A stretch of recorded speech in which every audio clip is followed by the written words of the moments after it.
If you're a podcast host, listen up, this one's for you. My name is Allie Jackson. I'm the host of Finding Mr. Height, a dating and relationship podcast that I've been doing for 4 years now, sharing my positive and practical approach to dating that's built on my own life experience. And I wanted to share another experience that I've had, my secret behind monetizing my show. It's called Red Circle, and I was just telling my colleague about how much I love their platform. With Red Circle, not only am I getting a seamless hosting experience, but I also love the support I receive in ad sales. It's not just typical ad sales either. It's targeted opportunities based on my show and my life. And the platform is super simple. You just set your preferences and Red Circle matches you with sponsors that align with your show. You can vet every opportunity and their platform gives you great analytics. More recently too, my Red Circle team has brought me opportunities outside of my podcast on social media to really augment the podcast partnerships, bring them full circle. I just can't recommend them enough. If you want to give it a try, go to redcircle.com to get your free trial. That's redcircle.com for a free trial. The following is brought to you by the Social Suplex Podcast Network. This is All Things Elite.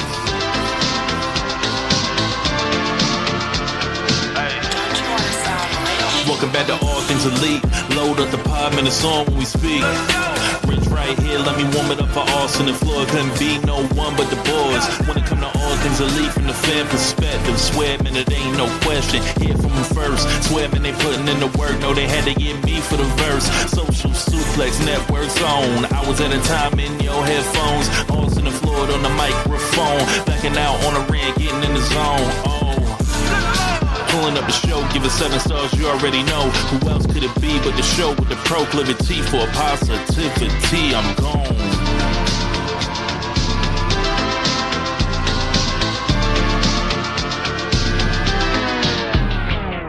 Hello, everybody. Welcome to the 313th episode of Social Suplex's podcast about AEW with a proclivity for positivity. Welcome to All Things Elite. My name is Austin Sumwoods. I'm the host of this lovely show. Joining with me, as always, is my good buddy and friend, Mr. Floyd Johnson Jr. It's episode 313. We just talked for probably nearly 2 hours just off camera and off mic. And now we're finally doing the episode. Floyd, I mean, I know how you're doing. I've been talking to you for enough, but like, how you doing? I am doing great. Dude, Revolution was amazing. I know if you listen to the show, you're already probably a hardcore AEW person. But if you happen to just somebody shared this and you pressed on it and you're like, who are these guys? Well, I'm Floyd. This is Austin. We are both pretty much hardcore AEW fans, and this show has been going on since AEW. Before AEW had a show, this show's been going on. And sometimes people will ask why I go to so many shows. This week was my 79th show. And they'd be like, why do you go to so many shows? I will say this, and this is just about, AEW. It's not about anybody else.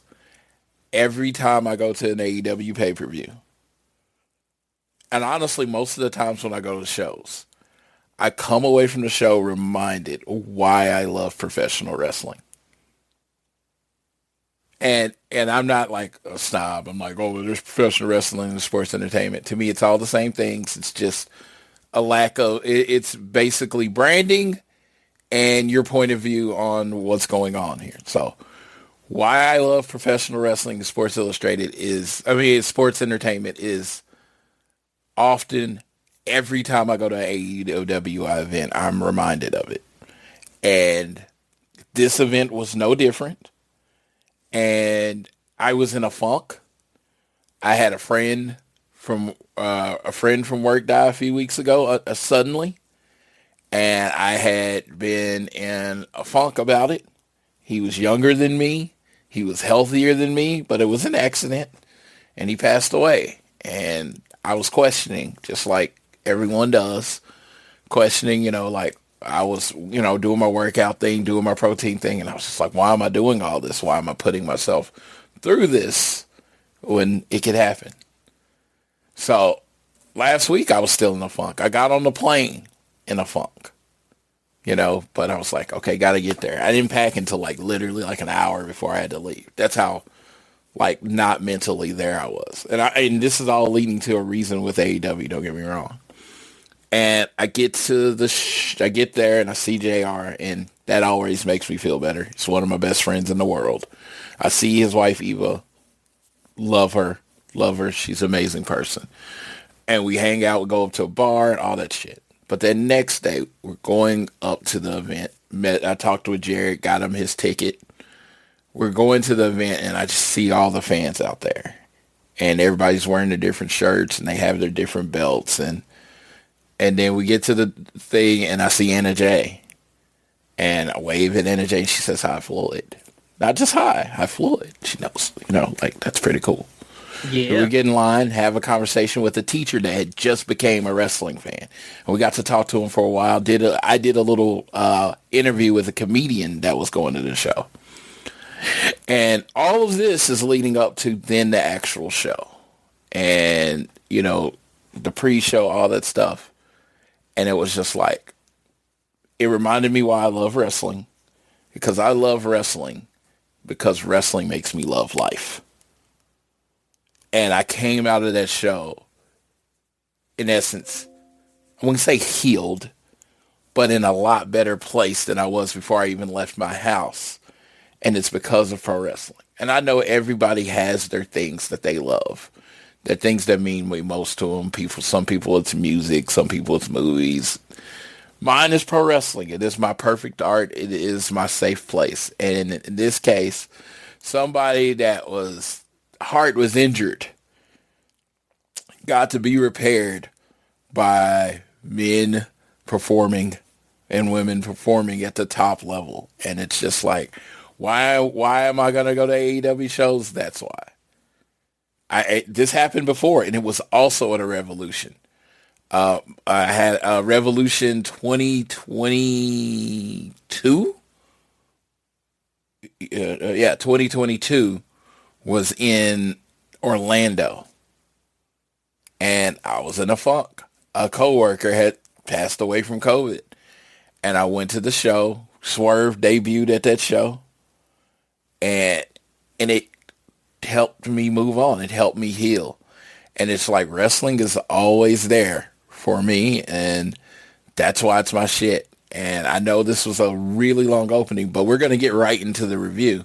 But I just want to let everybody know, if you ever hear me and you're hearing me talk on the show and you're like, man, this dude sounds really passionate about it, because I am. I love it more than anything other than like my wife. I love professional wrestling. It is, I love it. And like I said, I love all of it. I love professional wrestling. I love sports entertainment.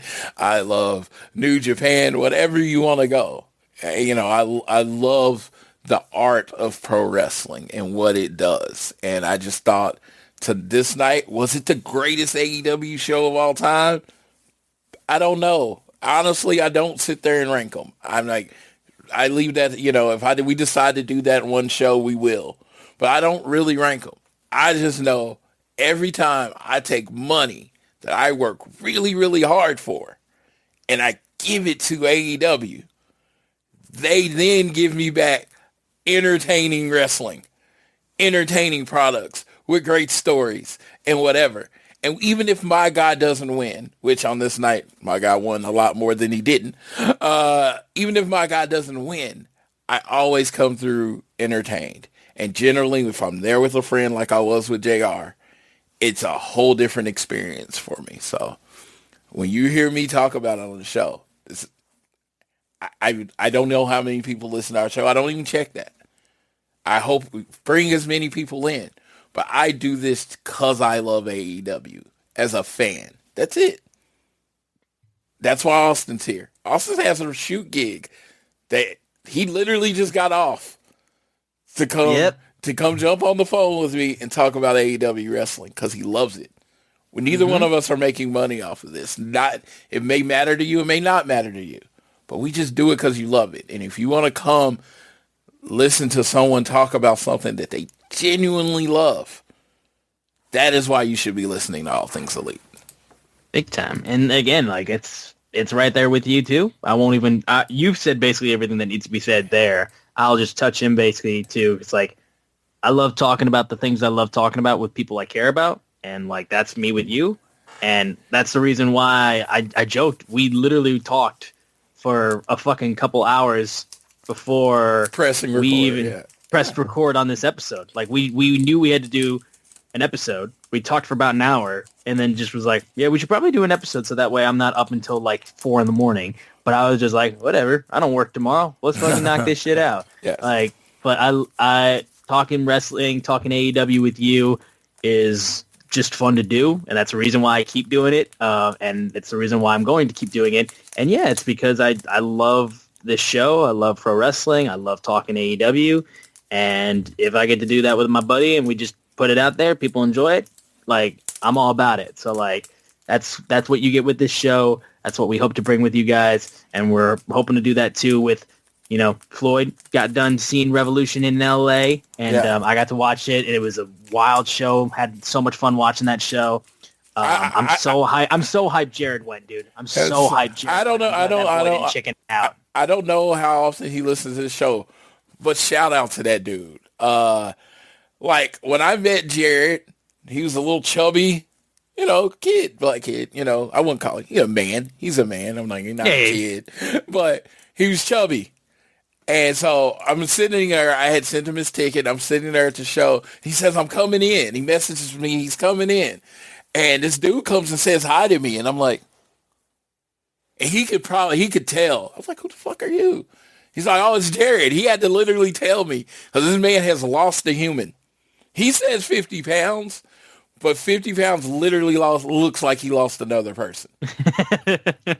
And to him, I congratulate him. As a person that has went through this weight loss journey many, many times and has failed many times and keeps trying and keeps trying. I'm on one right now who keeps trying and never gives up. Man, when you see someone that has made it, when you see someone that is living the healthy lifestyle, has really changed the way you want to commend them in every way possible. I don't even know you close enough to say how proud I am of you that you did it, but I am still proud of you, whether I know you or not. I'm proud of that because I know how much hard work it takes. Oh, yeah. And he didn't look like crackish or like, you know, crackheads and meth addicts lose a lot of weight. Yes. But you can look at their body and you can tell that they lost their weight through crack and meth. No, he has a very healthy, athletic look to him. I mean, I'm pretty sure he probably gets a little more interest from whatever he's into. I honestly don't know what his style is because that dude, that dude looks good. He looks good. I want to give him credit. Congratulations on that. Before we even talk about anything, I wanted to shout him out for the hard work he put in. Oh, and that he's just good people. That man, like it's the same way I feel about you, man. It's just good people. Like the way we met, I met you through Sydney. I met him on the fucking internet because I found his YouTube channel, and then like we became buddies, just talking music and wrestling, and then it just became more tight and tight over the years. And like he's just good people, and like that's. I try so hard to make sure that like I don't got a big group of friends. I got my circle is so tight. It's like not even funny. Like I talk to maybe on average 3, 4, maybe 5 max people like on a daily basis that I consider close. And that's why like I make sure I'm around good people. And like you, Jared, Sydney, I got a friend, some other people that I'm close with too. Those are my good people. I make sure I keep those people in my life because they make my life better. So like, shouts out to Jared, shouts out to you, Floyd, as always. And like, I'm so glad he went, and he told me that he was screaming so hard when Edge and Christian came back that his head started to hurt. And I'm like, that's the experience. That's the experience I got at the first dance. That's the experience I got at All Out 2021 when Bryan Danielson and Adam Cole debuted. So I love when people get to experience a moment like that where you scream so hard you know you're going to feel it in the morning and it's going to suck. But in the moment, you just felt pure euphoria. Yeah, absolutely. Absolutely. And it was just like you felt the vibe going in. There was like... everyone knew it was going to be a big show. Like so this felt like a big 4, yeah. The line was exciting. We got around to the merch stand. It was packed. And I got up to the line, and I got my I Was There shirt, as I always did. And they had the turnbuckle pad. And it's literally, let's see, it's been a very long time since I bought any, like a turnbuckle pad. I usually buy the posters with the sign on it, but a turnbuckle pad, I don't buy it. I was like, I knew I didn't want to get the chair because I didn't want to pay for shipping home. And I was like, Floyd, this is it's FTR versus Young Bucks. I've had the vibes since they announced it that this was going to be the match. So I was like, and I saw Dax's autograph. I saw Cash's autograph. I saw Nick and Matt's, and I was like, I got to get this because he has the guys on it, right? And, of course, I got Hangman and MJF, too, but, it was for the four. You deal with it. Yes, you deal with it. It was for the four. And I bought that, like, I'm going to want to remember this night. And I was like, and I am so glad I made that purchase. And you want to know the crazy part? I got the last one. Huge. I got the last turnbuckle pad. She said, this is the last one. So I paid for that, and I came out thinking, I was like, let's go. Let's go in the building.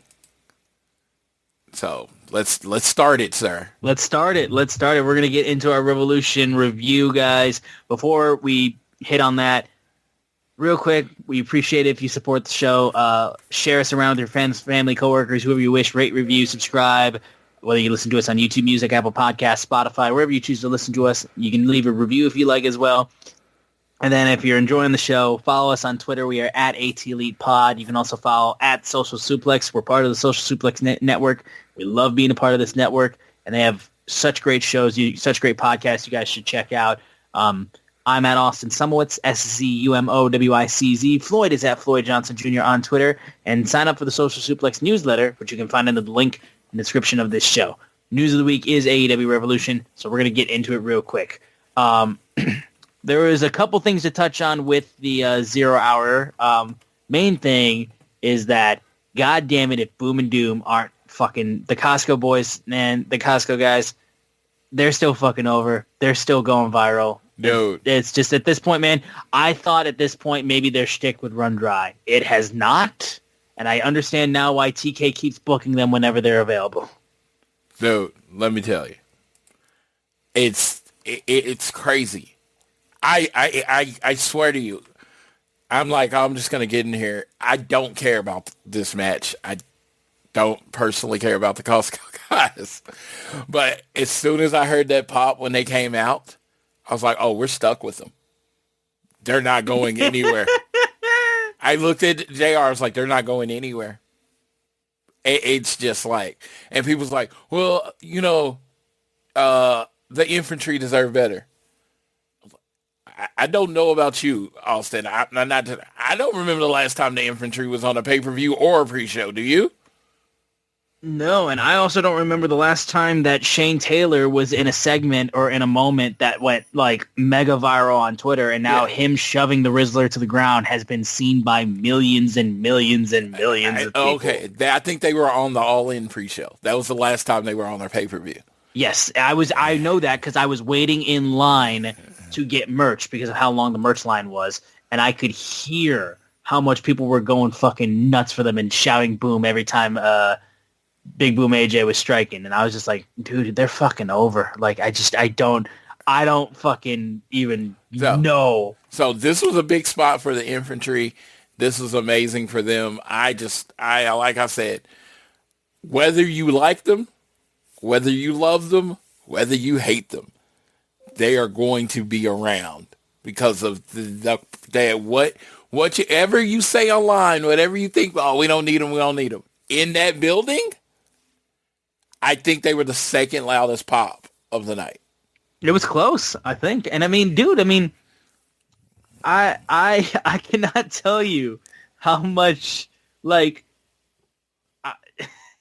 the Rizzler might be fucking in high school by the time he's done doing the shit and people stop caring. I gotta ask it though. When is the Rizzler gonna grow? I don't know. He's been seven for like 11 years now. It feels like that, right? Yeah, and he's the same size. So I'm like, I'm like Danny DeVito. I don't know, man. I don't know. Yeah. So but no. Shout out Shout out to them. They found a niche. They love wrestling. I mean, Big Boom AJ that's the guy that actually wrestles. I get him and Big Justice. I get confused on their names because Big Justice sounds like more of a wrestling name than Big Boom AJ. Big Boom AJ sounds like a DJ that you go see. Who's playing that night? Big Boom AJ is on the ones and twos. So Big Justice sounds like a wrestling name. So I always get them confused. But Big Boom AJ with the Costco and all that stuff, you know, as people that do content creation, we know how much work that goes into it and how much can just be ignored. Because for every podcast that makes it, there's 10,000 that you've never heard of. For every TikTok that makes it like them, there's a million you've never heard of. So congrats to them on making this in their audience.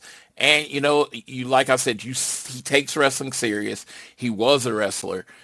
QT's there with him. QT's the general of any ring that he's in. And I like, dude, it's working. I don't care what you think, whether you think it happened, should happen, or whether you think it be there. It works in that building. It does. And also, too, I understand TK has already pretty much got his mind made up on dude, but, like, can we please push Shane Taylor to the fucking moon? Because I love that dude, and I love his attitude. I love his presence. But, like, man, I just feel like if they put some heat under Shane and they let him, like, go, dude could fucking be massive. Me and Floyd are on the Shane Taylor train. We have been for fucking years, it feels like.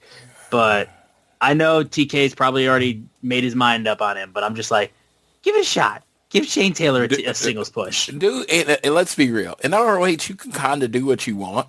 Yes. Because the people that watch ROH aren't going anywhere.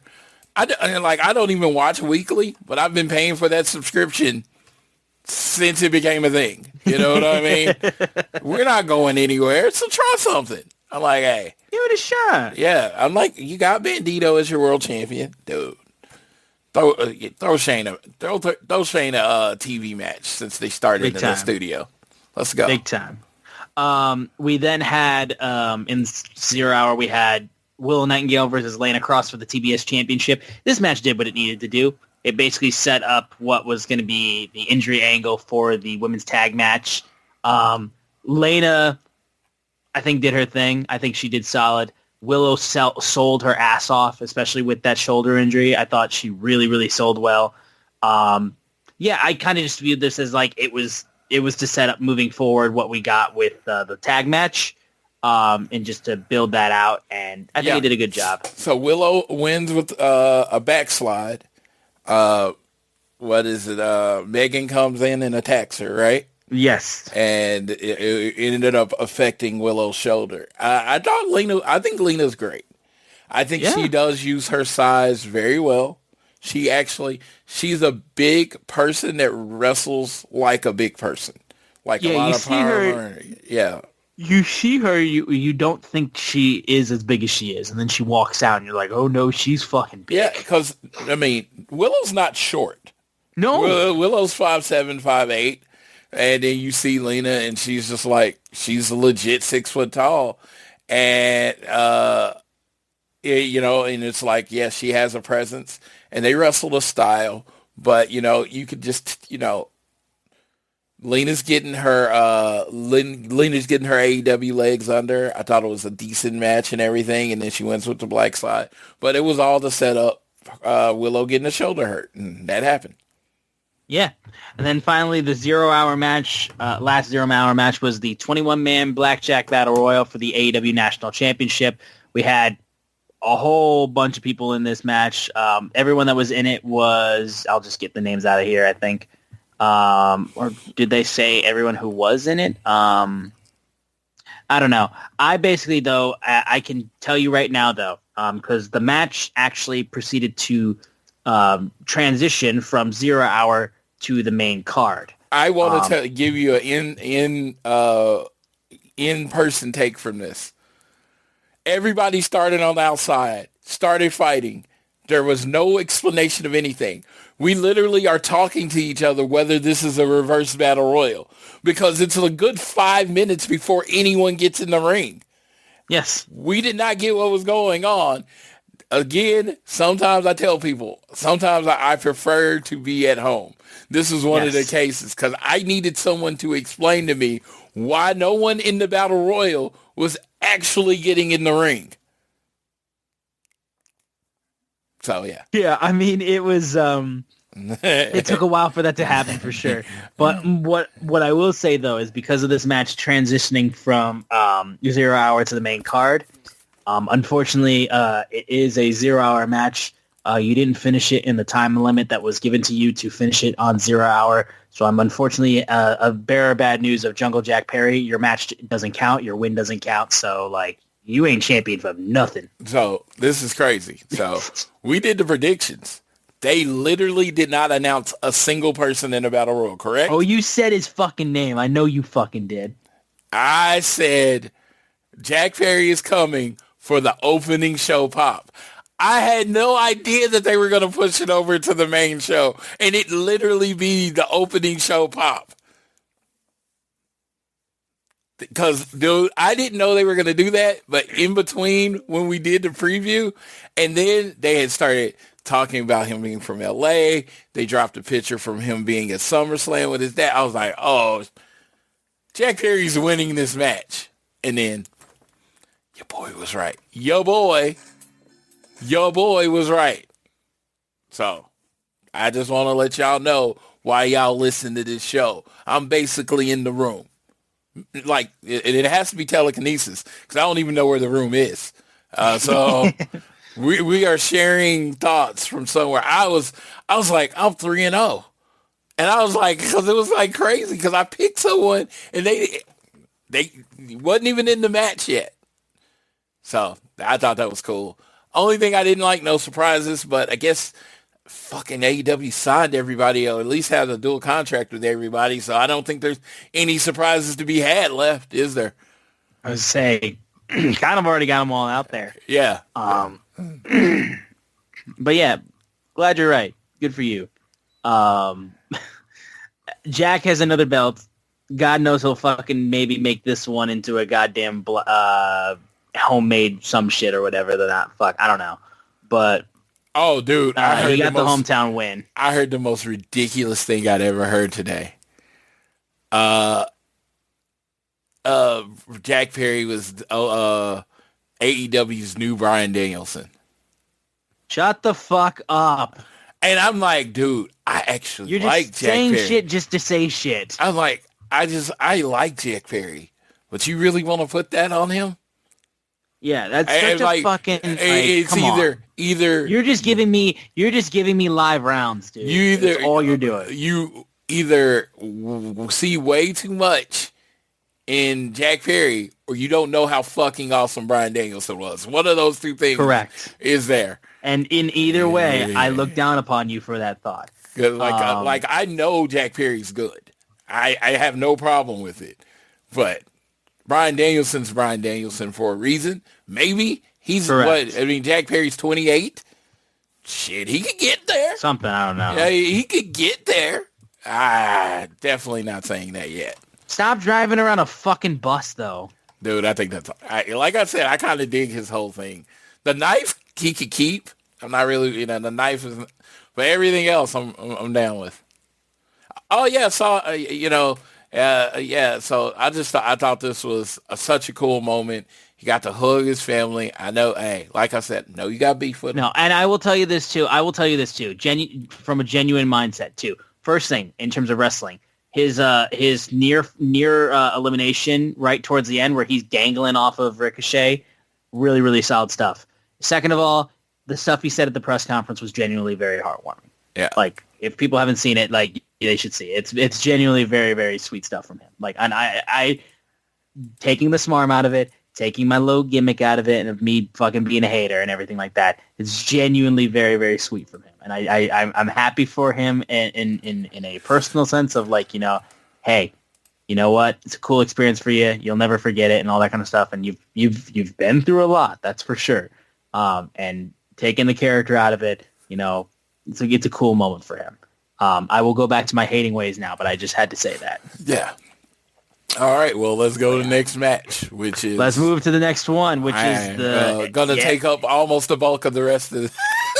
Yeah, we're gonna get ahead and we're gonna be on this for a while. Yeah, the AEW Tag Team Championship match, FTR versus the Young Bucks. So let me get this understanding right. So the fucking goddamn Jungle Jack off can win in his hometown, but not the fucking Young Bucks when they bring out their kids.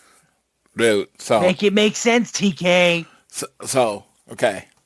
I like to let y'all know, because, you know, I like my little victory laps. What match did I say I wanted to be first? You said this. This. I put up a little poll. It got... FTR and Young Bucks got one vote to be first, and it was for me.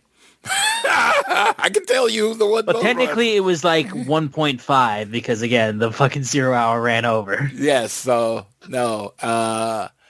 And they came out with their kids and shit, and I was like, they did a little video montage that looks like it was going to be their last match. That's how like oh, this is where they come from, blah blah blah. And then all their kids come out, and I was like, the last time I saw this was like, I remember something like this happening, is the Lucha Bros coming out at All Out, and they came out with their kids doing the Cerro Miedo and all that stuff, I believe. It was all like I wouldn't even call it was that second All Out, where they actually beat the Young Bucks or third All Out, I don't know. They beat the Young Bucks for the AEW Tag Team titles. No, it was in the Steel Cage match, wasn't it? Yeah. And so I was like, the Young Bucks are going to win. And it was funny because me and my friends Kendi and Laura pretty much constantly talk shit. Me saying why FTRs are better than Young Bucks. Them saying why Young Bucks are... You and me were both there like, they're fucking winning. Like, you can't do all this and then have them not win. So all I was there for, I was like, I accepted FTR was probably going to lose. All I was there for was the match.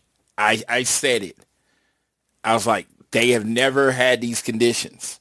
And what I mean by these conditions, pay-per-view, tag team title match, air-conditioned building, completely air-conditioned building, locked building. And since they're their first match, they pretty much got as much time as they need. I know there's a scale, but, you know, they're going to get as much time as they need. Now, to tell you about the other matches, the first match was in Jacksonville during COVID, and it was fucking hot. Okay? They put on an amazing match. I thought that match was great. I thought it was one of the best matches of that year. Don't get me wrong. But it was hot, and you could see how it might have affected their performance. The second one was a match in Boston. They threw together. It was on TV. You know it was. They weren't going to get the time. It was about, you know, it was still a great match. I think it still got like a 4.5 or 5 from Dave. The third match was at All In 2024. Again, outside, not temperature control for the title. They put on a good match. I think the reason that one was not finally looked upon is there was a spot in the match and it was a BT trigger. I don't know if the guy got knocked out or whatever, but one of FTR, and I can't remember which one, didn't kick out. And so Nick literally had to pull him up. And it was such an obvious thing. I could see it taking people out of the match, but I still thought it was a good match. 4 was a ladder match, and it was a storyline match to reintroduce Jack Perry. So I get it. Those are the FTR and Young Bucks matches. This match, I was like, it's perfect conditions. It's 2 of the greatest tag teams of all time. I bought my turnbuckle pad. Let's fucking go. Let's do your thing. I sent it, you know, I sent my messages. I'm like, I know this is going to be the match. Austin, you take it from here. Tell them about the match. I mean, it was they took Nick and busted him open pretty quickly early on. And the FTR was in control for a lot of this. Fucking Matt literally gets a pep talk from his fucking kids at ringside. And I'm just watching this. And I'm like, how do you beat this? Like, I'm looking at FTR. I'm like, dude, I'm cheering for you. I'm rooting for y'all. how the hell do you win? How do you beat this? Like, it's just, there's no way. The moment where the Bucks proceed to superplex them to the floor looked like it fucking sucked. Like, that shit was that was tough. That was absolutely tough. The multiple super kicks were flying everywhere. Stokely with a great moment of him leaving the wheelchair and then returning. Just, he is healed, Lord. He is healed. Spectacular stuff. He gets dove on for doing that and everything like that. They did the FTR doing the super kicks and then the BTE trigger, and then he kicks out at one. I kind of took that as a callback to the Revolution tag match between the Bucks and Kenny and Hangman, because that was the kick out at one that everyone remembers. So I love that was there for a callback. Nick doing everything he can to. They get the BTE trigger, but Dax kicks out just in time. Basically when Nick gets Stokely knocks him out with the dive on his wheelchair. Looks like they're gonna do the Meltzer driver, but kicks out again, and then they try to get a Hardwood away, but Wheeler is there off the top rope, climbs in Nick, and then that's when they do the spike pile driver on Matt, and then Dax goes up, super shatter machine, 1, 2, 3, and I love how on the AEW website it says somehow FTR retained, because even they couldn't fucking believe it. The super avalanche shatter machine, FTR retains, and I was stunned. I was like, oh my god, like all of that for the Bucks, home state, hometown, family in front row, coming out with your kids. FTR retains. Everything afterwards made it make all the sense in the world. So let's talk about the match first. Let's give the match. Yes. It might be their best match in AEW. It was. I think it might be. I will say this. This was definitely FTR's and the Young Bucks' best match together. I truly think under the AEW umbrella, this was FTR's best match. This is one. Being 100% honest, after watching it 2 or 3 times, it's not the Bucks' best match in AEW. It's Kenny and Hangman. It's still slightly ahead, and you understand that was like acid on my tongue because FTR's the best. I want FTR and Young Bucks, that match, to be number one. But when, like, literally the other match is the best tag team match in North American history, being number 2 to that is not that. That's not that bad. You can accept that. I can take that. It's like, oh, LeBron's only the second best player ever. Okay. I'm like, it really doesn't hurt that much. Like, oh, there's only been one guy to play. It's like, yeah, ain't nothing wrong with Silver. But they put everything into that match. They worked. If in my opinion, from my tag team view, they worked more of a Young Bucks style match. And people might be like, why'd you ask? Why would you say that? I was like, how many tags were there in that match? 2? Maybe 3? Yeah. I mean, they still did their thing where they tried to cut the ring in half, but like it was way more of like you felt the it was borderline. It was borderline tornado tag. Yes. Borderline. So that moment. So when they're both in the sharpshooters, a la almost like DIY thing, almost, it wasn't a callback, but it was kind of like, hey, this is something like this happened to FTR. And they were both in the sharpshooter and or the Scorpion Deathlock, depending on who you're a fan of. Yeah. I loved how they did that, and then the slap on the bald head of the man. You stepped on me. I'm sorry. It was like he grabbed his hand and stopped him from tapping out. Then he slaps the shit out of him, and then that fires Dax up like only a brother, non-DNA brother, can do to another brother. Like I had to. Today is one of the most important matches of our life. I cannot let you look like you're about to tap out. I can't let you tap out. Yes. Dude, the reversals that they did, they hit the FTR trigger. And then the amazing thing is, and this is absolutely a shout out to Kenny Omega, they kicked out at 1, which I thought was so cool. You know, you got to shout out your boys.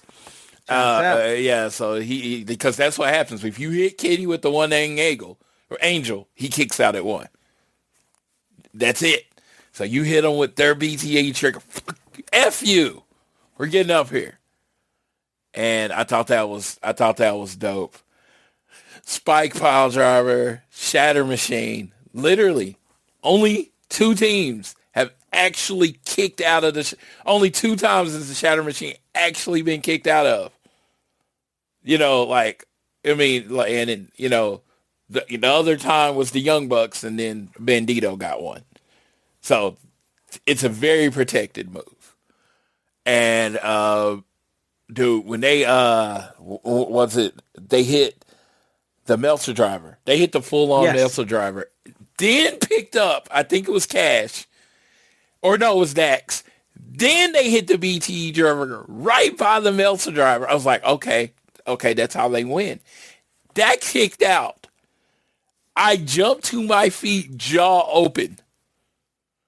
Like, that is the first moment that I thought FTR could win. That was the first moment. I'm like, they just hit both of their finishes back to back. They got 2. FTR only has 1. FTR has 2 now because they had the Spike Pile Driver. Yep. And I was like, yeah, that moment was like everything. Stokely Hathaway getting out of the chair, and then they're doing the dive to knock him out. I was like, oh, okay, they're going to win there too. It was just so many moments. Now, I thought Malachi was going to end up in the ring, but they did the drink with Malachi, throwing him in his face. Dude, I don't know. I truly believe this match was perfect. I cannot think of anything I would improve on it. You know, like, if he's like, what else could they have done? I don't know. Yeah. It's one of the best matches I've ever seen live. I can't even, but it's so funny. It's like, I'm going to say it's the best straight 2-on-2 FTR match I ever saw. Because I was there for the Briscoes. I was there for the Briscoe series. So don't get me wrong.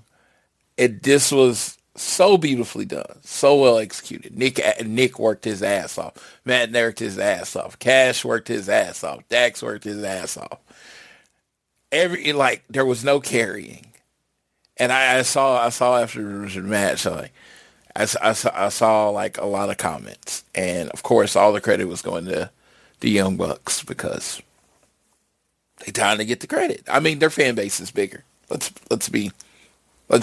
shoot straight.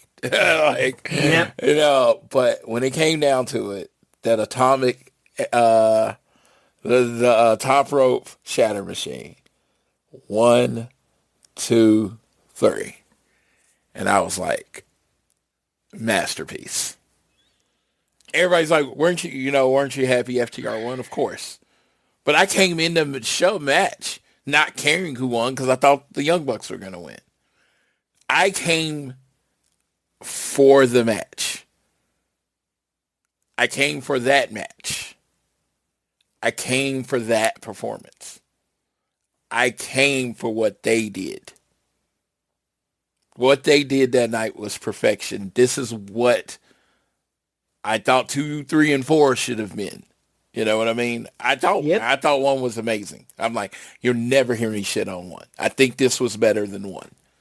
I did a whole AEW match guide about how much I love 1. This was better than 1.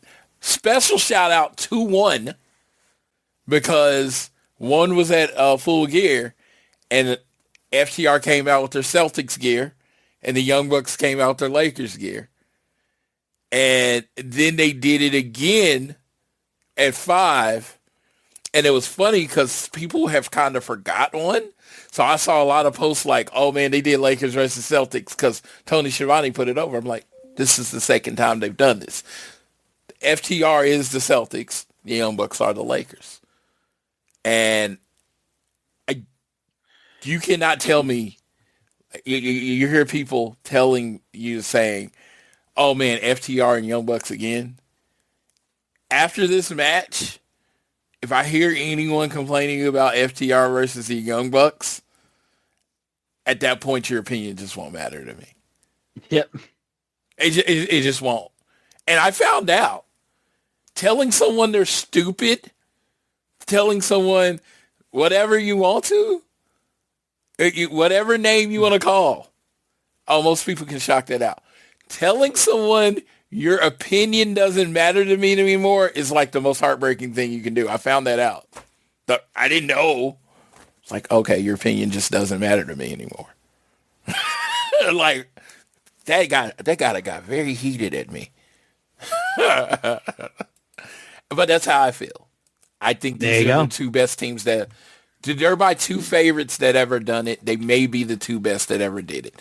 FTR will always have that dark period where they were stuck on the main roster in WWE, not really able to be FTR or able to be the Revival, that they weren't really given important storylines and all that kind of stuff. So they were in that wheelhouse, and I can't pretend that gap didn't happen. I can't pretend it didn't happen.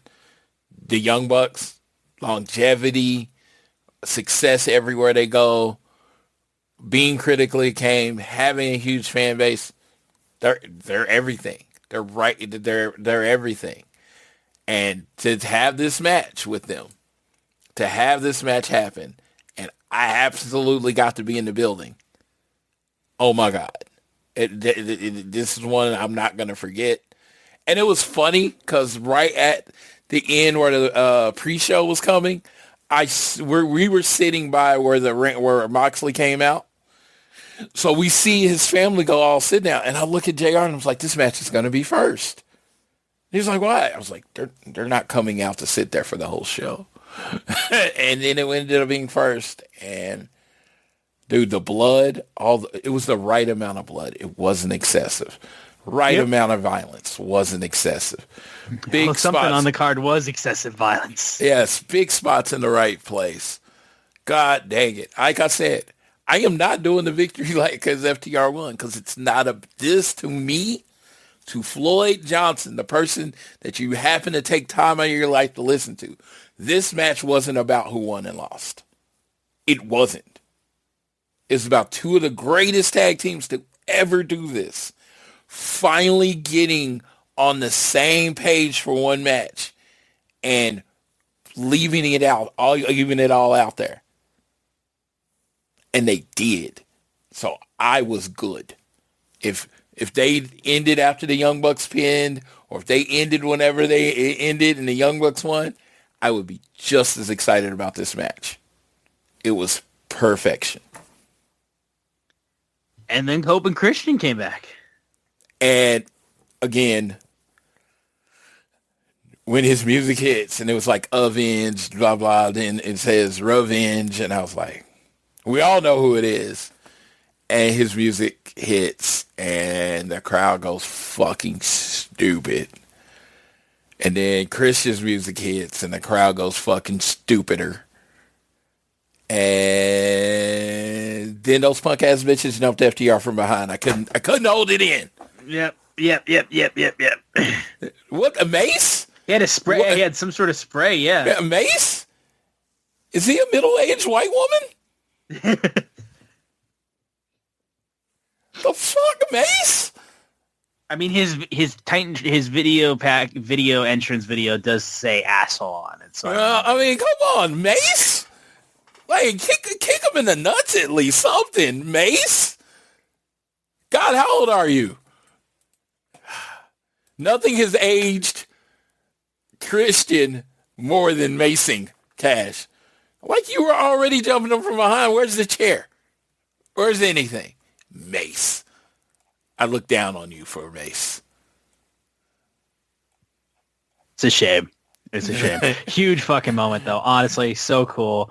And like I said, I was so happy Jared especially got to be there because, I mean, Jared grew up in Ruthless Aggression was his era. So John Cena was his favorite and has always been his favorite. So he saw John Cena versus Edge, that rivalry. So I don't know if he's seen Edge live, actually. So that might have been his first time actually seeing Edge in person. So if that was the case, though, I'm glad he got to experience that. And I want to shout out my girl, Kendi. Before she was a super Young Bucks fan, it was Edge and Christian. They were her first favorites. And, yeah, so she had come back, and then they had that moment where they're holding the belts and they're looking at the Young Bucks, teasing a Young Bucks versus Cope and Christian match. She definitely gonna want to be there for that one. You know that, dude. I where I am is it's gonna happen, and I hope it's at All In. It's gonna be at Cope and Christian. It's gonna be FTR.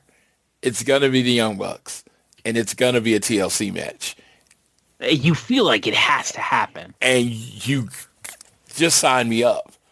And just sign me up for that match. And Cope and Christian versus FTR 2, wherever it is.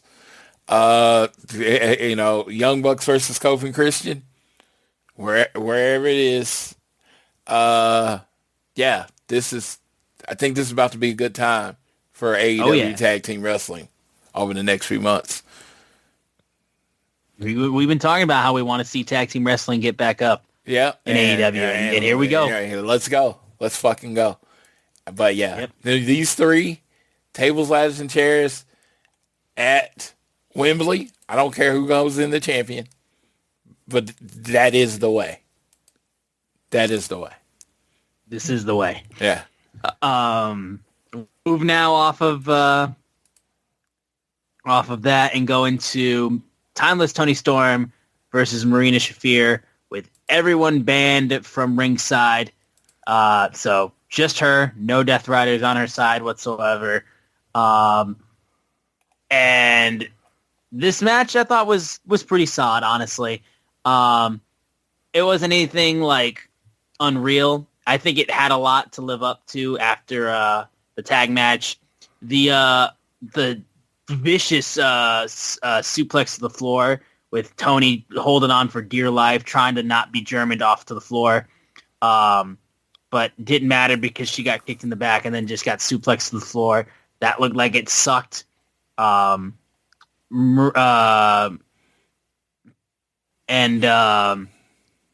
Toni was biting everything, bit Marina's foot, bit her tits, was just biting a lot of things. It was an experience, that's for sure. Toni, though, I also love too. Marina's I didn't realize how good of a chopper she was. Mm-hmm. Like that, one of her chops I remember was exponentially louder than a lot of the chops that were on the night. Like, it was really, really good. And Shafir almost looked like she might have had it, but eventually she gets caught by Toni Storm, and that's where she, like I said, tries to do the mother's milk, bites her tits, and then proceeds to headbutt her. Big package, pinfall win, and Toni Storm beats Marina Shafir, and she's up at the top of the ramp. We'll get to the next part before I talk to Floyd match-wise, what he thought of this match. So I thought the match was good, average to good. I mean, I'm gonna say this, and I know no one listens to me. I'm just a fan. Marina needs about 3 signature moves. Mm-hmm. 3 moves that she does every match that just look dope. Right now, she has, tell me what's special about her. I kind of like her kicks, and I kind of like her chops. But just to use an example, one of the best wrestlers in the world right now, Mox, he's going to hit his cutter. He's going to hit his pile driver. He's going to, I can tell you, he'll hit the stomp at some point in the match, right? I'm not saying she should do his moves, no. but she needs about 3 moves that helps tie her match together that she does every match.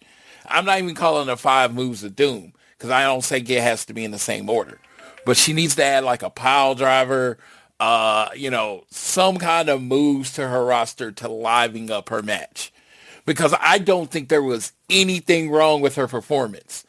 It's just what she has chosen as her style is the most boring shit I've ever seen in my life. Gotta put something in there. I am the Marina supporter. I am the Marina cheerleader in this group. You gotta throw something else in there. Give us a DDT. Give us a neck breaker. Give us something we can look to forward to you in your match other than Mother's Milk. Do you agree or disagree? Mother's Milk is good. I would agree to you that she needs at least a couple more that you can be recognizable moves that you can build towards that can increase the excitement of a match and can lead to false finishes. Yeah, because I'm not legit false finishes. I want Marina to be great. I think she's scary. I love her music. I think she has a presence. I just think what she has chosen as her performance doesn't come off to make her the threat that you think she should be. Mm-hmm. Like Ronda had the Piper's Pit. It's like different throws. I'm just talking about people that worked at MMA style. Shayna had that thing where she'd wrap your arms out and then just work on your arm. And that helped tie her match together. I just think Marina needs about 2 or 3 moves in there that will tie her match together better and work to her style. Because good Lord, I wanted to love this match. I came in telling Dave, my friend Dave, man, Marina has improved. And she feels more confident. She feels like where she's supposed to be. It's just what she has chosen as her, and I know people hate this term, as her moveset is boring. And I don't mean boring as in, oh, you're a heel and you're going to put them in chin locks, boo. Like boring as in I have zero interest in what you're doing. Mm-hmm. And that's a wrong kind of boring to be. I will tell you to do rest holds till you're blue in the face. But there's a time and a place to make them work. I do think it's there in Marina. I think she's, it is. I think she's almost there. But sit down on the film, think about 3 moves that you can add to really keep me as a fan. I'm not talking about, I'm not like, oh man, yeah, like, no, I'm not, no, me as a fan, I want you to keep me interested. And right now, this match was good. It was average. It was good. But there could have been more. And it could have been that 10% or whatever better if you had some moves in there. And more than anything, it's one of those matches that feels like it was on the card specifically for the aftermatch moment. Yes. Because, like I said, the match itself I thought was pretty solid. I didn't think it was anything outstanding. It's not a match that I will particularly probably rewatch when I go back to the show. But what took place afterwards has everybody talking. Yeah, and that is, the people that should talk and the people that shouldn't talk. Has everybody talking. Yes. Ronda Rousey here in AEW. She made the appearance in Ring of Honor, so this isn't like a huge, like, oh my God thing, but no one thought had her showing up on their bingo card. No one? No one had her showing up on her bingo card? Except for my good buddy and friend who is, like I said, basically, I don't count you because you're like a point where you're living in the walls of TK's house, it feels like. Dude. When she showed up, I told you, I did the JR thing. That's his signature. Yep. I did it to him. And he was like, you did. I listened to other previews of AEW. Not one person brought up her making that appearance. Nope. And it just made sense to me. I was like, she's going to be there. This is the biggest match of Marina's career. It's in LA, where her match is going to be. I didn't think there was a way she wasn't going to be there. And I was right. Yes. Okay. Side note, the face Tony made when she saw Ronda Rousey. Yes. Instant meme. Yes. Instant meme. Like, it is iconic. Her smile. Yeah, I was going to say, it was weird because it came off aroused. She was like, oh, the things this woman I could do with her and she could do with me. Yes. No, that was amazing. And the look, and then Ronda did the point, and Tony's has that look, and then she gets up and she does the Santino walk to the ring. She kind of did do the Santino walk, yeah. Yeah, she did. And they get separated, and they're jawing, and that's when he comes in and jumps her, basically while all the security and people are in there. That's Stone Cold. That was Stone Cold and Mike Tyson level of security. There was a lot of people. All that was missing was just like money flying out of the back of somebody's pockets or something. And then Marina attacks her. But in that moment, we got Tony Storm staring off at Ronda Rousey. And this might make people turn off the show right now. I might lose all of you. That's the match for All In. All In's your Mania. Again, this is the third one in London. You want to put asses in seats? Ronda Rousey. And I will say this. I did see Twitter lighting her ass up. Sean Ross used to have even lit her ass up. Yep. You know? And I'm like this. And I've heard it on the show before, but I'm going to reiterate it.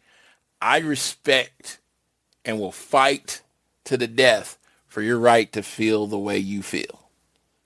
You could not want to watch the show if Ronda has no. You might be like, I'm done with AEW because Ronda Rousey is on the show. And I respect that. I'm not going to fight you over it. You do you. But I also say you have to respect my right not to care about her personally and what she thinks or her opinions or anything. I love Ronda Rousey as a performer, whether she's doing UFC or whether she's doing professional wrestling. I love her as a performer.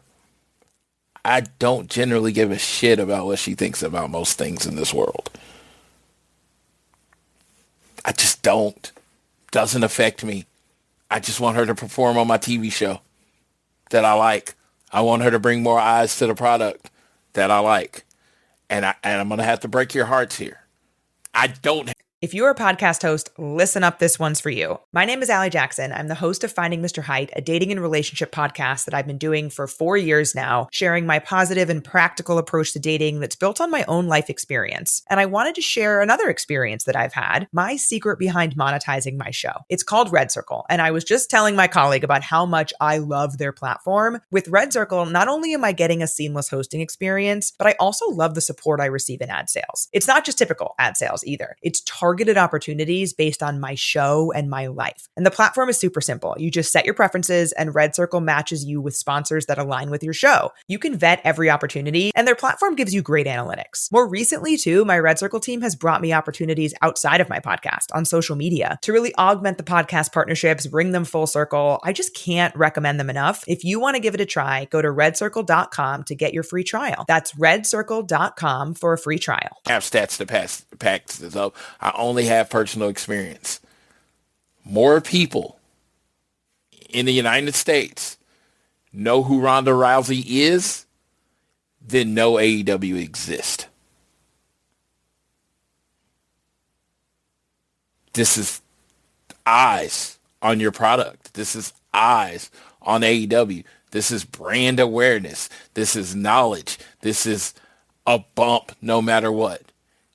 Could you lose a few hardcore fans? Sure. But the amount of eyes that you're going to get on AEW because you have any type of relationship with Ronda Rousey, especially if she's on your big signature show in London in a stadium, big signature stadium show in London, it outweighs anything that comes with it. It outweighs your tweets. It does. It outweighs you angry messaging in your group chats. All of that. Tony Khan's a businessman. Ronda Rousey is good for business. Might not be good for you, which is nothing from me. I'm not arguing. I'm not going to tell you how you should feel. Feel whatever way you feel. I respect it. Like I said, I'd fight for it. But I'm allowed to feel the way I feel too. And I want Ronda Rousey in AEW. I want her against Toni Storm. I want the big match feel. I want them talking shit to each other and her dropping one-liners. I want Toni Storm to do that. And in the end, I want Toni Storm to pile drive her 3 times and get the pin. Mm-hmm. And send her out of packing. Because I don't want her on the roster full time. Now, I don't. She is an attraction. You build to big moments. You bring her in. You pop a house. You put on a good match. Shit, she might even wrestle a couple of the lower people on Dynamite up to the match, just showing she still has it. But you build to this big moment and you use it. So that's how I see it. If you disagree, of course, Austin, feel free. But I just wanted to get my thought out there because, like I said, I've seen a lot of other thoughts and I respect them. I'm not going to argue them. I'm not going to say, oh, she apologized. I'm not going to say, oh, that's a long time ago. I'm not going to say any of that shit. That's not my concern. My concern is whether I can get a person that I like how they perform on a show performing on a show that I like how that it performs. That's it. So off to you, Austin. Okay. So this is what I will say on it just in terms of this. Just so people can understand at least where I'm coming from. I'm aware of the baggage that is with Ronda Rousey. I'm not even remotely running from it or hiding from it or anything like that. I've known about it since she made her first appearances in wrestling. Because I was aware of Ronda and paid attention to her when she was still fighting in the UFC. The Sandy Hook tweets, the transphobic shit, I think that happened in the same year, 2013, I think, was around the same time. It's not a good year for her, not even remotely. First time I saw Ronda Rousey in wrestling, I was at WrestleMania 34 when she had her first match. I was in 2018. And the match actually was better than it had any right to be. It was honestly, sadly, it was genuinely one of the better matches on the card. I thought it was clearly number 2. I thought Charlotte and Asuka was the best match on the card. I would have had it at 2. I would say probably if it wasn't for the triple threat, I think it probably would have been number 2 for me. Oh. But triple threat would go there. I think that would be 3. And then, Asuka, Charlotte would be number 1. So, and I was aware of that. And I was kind of just like, wow, that was unbelievably entertaining. Ronda really did a great job there. Now, we know where her wrestling journey went and how it changed and all that kind of stuff. I still don't think what she said back in 2013 was right, even remotely. I still think she took way too goddamn long to apologize. And I don't care what she said about wrestling fans. I don't care what she said about pro wrestling. Because her experience with pro wrestling was WWE. But also, I don't care what she says about fans. Because honestly, and in some instances about fans, she's kind of right. But all I'll say in the matter is, I am willing to be entertained by Ronda Rousey in AEW. Did I want this? No. Did I ask for this? No. But I am absolutely like, if you want to put on a show for me, and it turns out that you do a damn good job, I will tip my cap to you, 1,000%. Doesn't mean I'm a fan. Doesn't mean I'm like heavily looking forward to it. I'm intrigued. I want to see it. Like I'm gonna see it. But it's not like the thing I'm looking forward to the most in AEW. That's for damn sure. But I understand why it's happening, and to try to like, here's all I'll say. I didn't have fake outrage for all the baggage that Chris Jericho had. I'm not going to have fake outrage for this. People want to be upset about that. They absolutely have every right to be. And like Floyd said, I can just be like, you know what? You feel the way you feel. I feel the way I feel.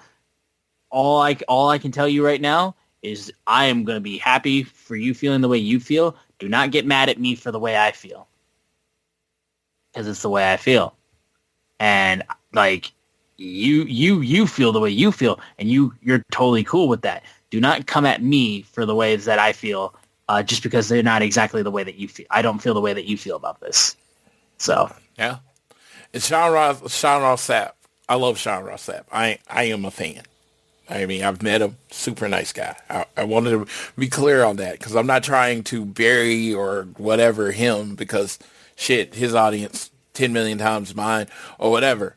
But him comparing the Ronda Rousey situation to the Trey Miguel situation, sure, buddy.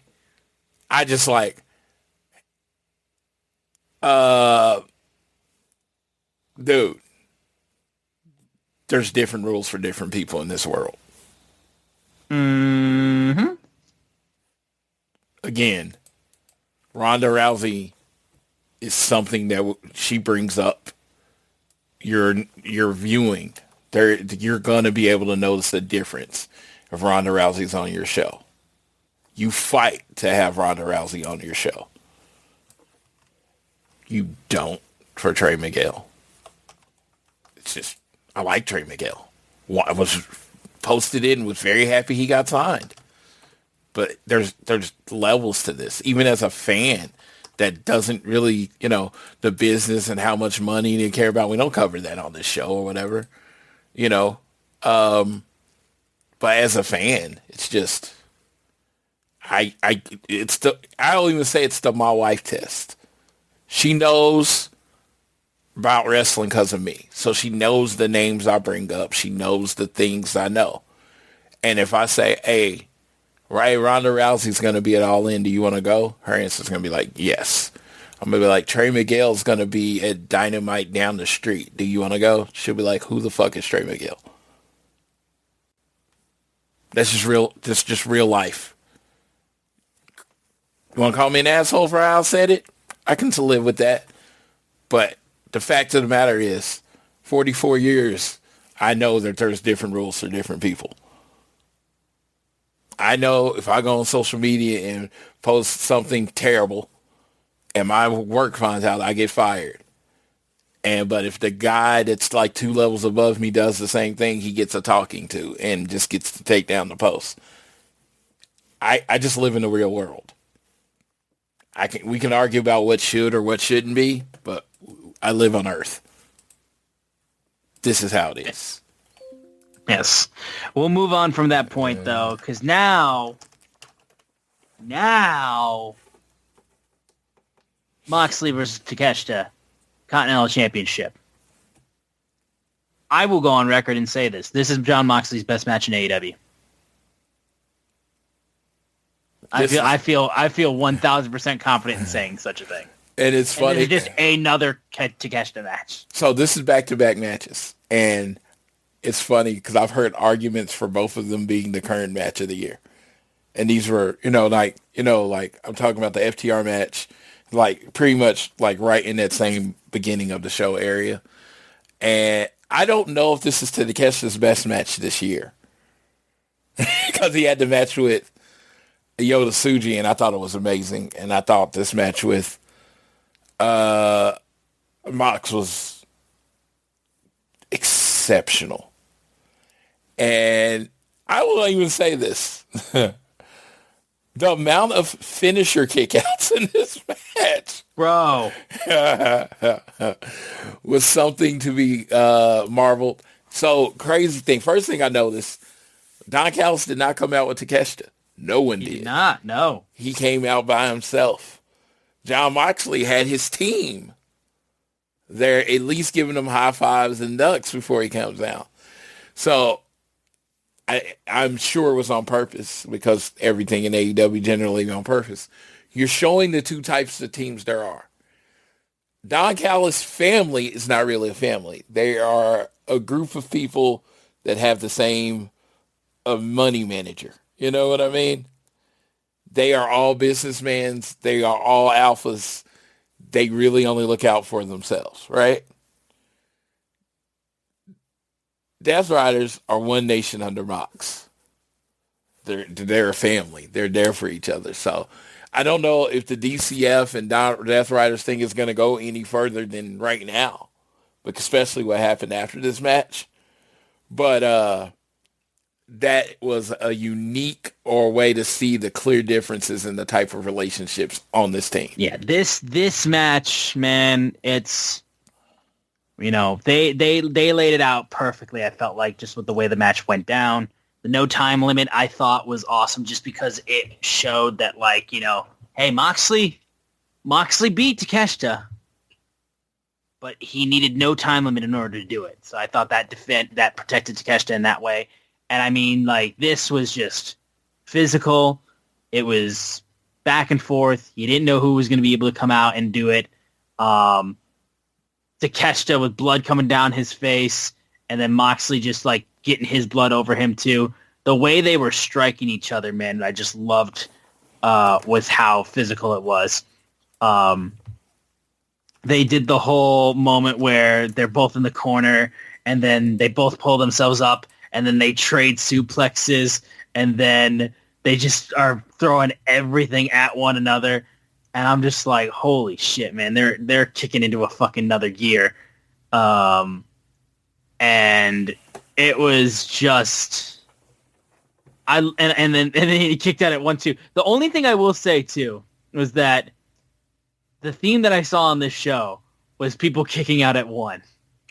I was like, man, they're doing. I think I saw 3 matches that kicked out at 1. Absolutely, and I was just, yeah. I was like, it does lose the effect after the third time that I see it. Is the only thing I thought maybe one of the matches could have not had that spot just to be able to make the other ones stand out in that regard and of that spot meaning something. I love Takeshita trying to go for the flying knee, but his knee kicked out. But even still, when he kicked out of the Death Rider, I thought that was such a great kick out. I thought it was over right then and there. Konosuke gets super like avalanche Death Ridered, and he still fucking kicks out. And I'm just like, you got to be fucking kidding me. Like, how is this dude still alive? And then eventually Takeshita gets up after he kicks out of that, and Moxley then chokes him out, and then he doesn't tap a hit out, he passes out, and Moxley retains the Continental Championship. But the best part about the whole thing was, again, this is another instance of them just setting it up, man, that babyface Takeshita is coming back. Mox goes, sticks his hand out, he leaves, Takeshita leaves, and then he thinks about it as he's like in the middle of the ropes.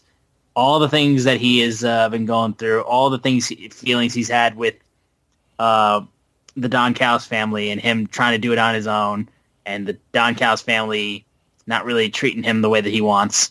And then he comes back in and he does shake Moxley's hand. And then the Death Riders come out and then they leave. And then we'll talk about what happened afterwards. But I mean, man, this match was just fucking sick.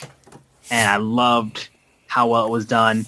And again, it just shows I'm not even the biggest Jon Moxley guy. But this just shows why Moxley is considered such an ace of this company. And like, I understand it. It makes all the sense in the world to me. It may not be my ace. It may not be my guy that I'm like dead set on and everything like that. But you call a spade when you see it. Dude, this match was incredible. Jon Moxley becomes the first person in AEW to kick out of the good Lord, Rain and Fire. Yeah. So, and they did a good job of calling that out too, like on the commentary. I didn't even hear the commentary. I just knew it. Because you're a sicko. Yeah, this is the first time I'm like, oh, okay, that's cool.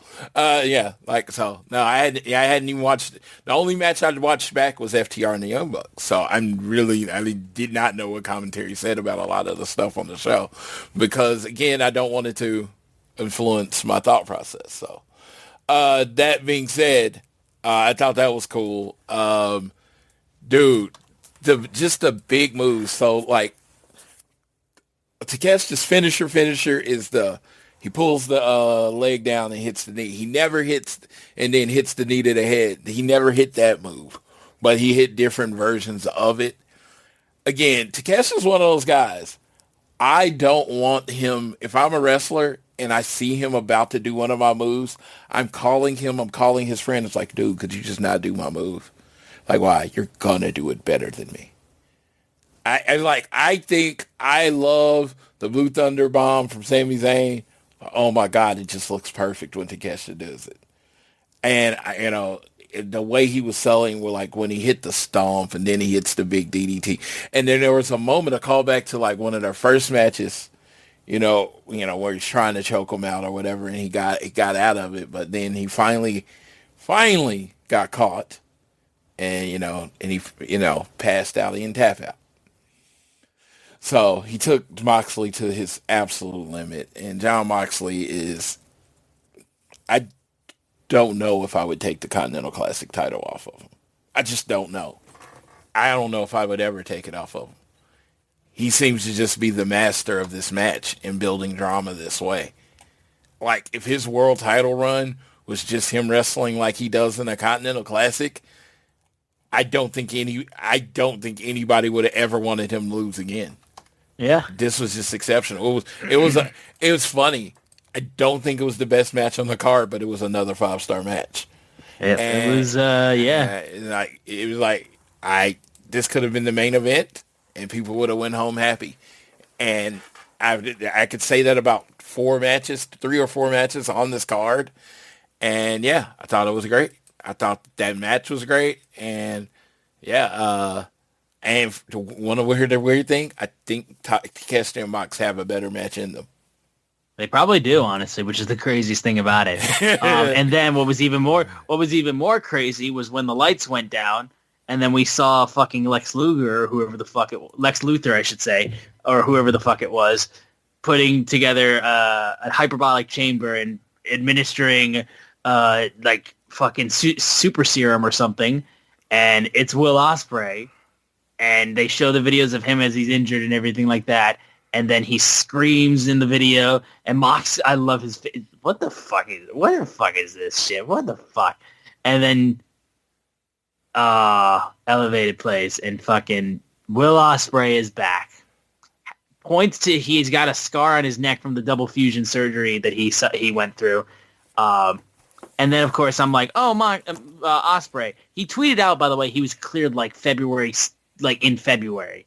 And I was just like, so we've been cleared for like about less than a month, and you come back, hidden blade at fucking everybody he sees, and just like strikes everybody in the face, and then just came off of neck surgery. Let me do a corkscrew dive to the floor.